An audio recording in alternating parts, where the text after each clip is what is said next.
ප්‍රශ්න අංක 16 බලමු. සේවා සපයන ආයතනයකට උදාහරණයක් වන්නේ කුමක්ද?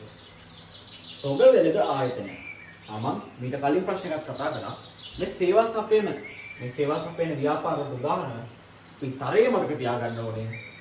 තොග සහ සිල්ලර කියන්නේ සේවා. තොග වෙළඳ ආයතන කියන උත්තර අපිට ගන්න පුළුවන්.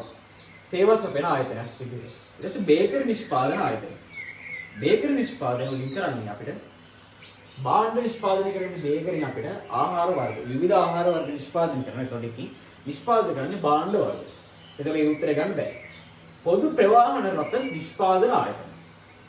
පොදු ප්‍රවාහනය නෙමෙයි අපිට කියන්නේ. පොදු ප්‍රවාහනය කිව්වොත් ඒක සේවාවක් නේ. හැබැයි මේ පොදු ප්‍රවාහන රථ නිෂ්පාදනය කරන ආයතන කරන්නේ භාණ්ඩ නිෂ්පාදනය කරන සේවාවක් නෙමෙයි සපයන්නේ. ඊට පස්සේ පෑන් නිෂ්පාදන ආයතන අපි ගන්නවා. පෑන් කියන්නේ භාණ්ඩයක්.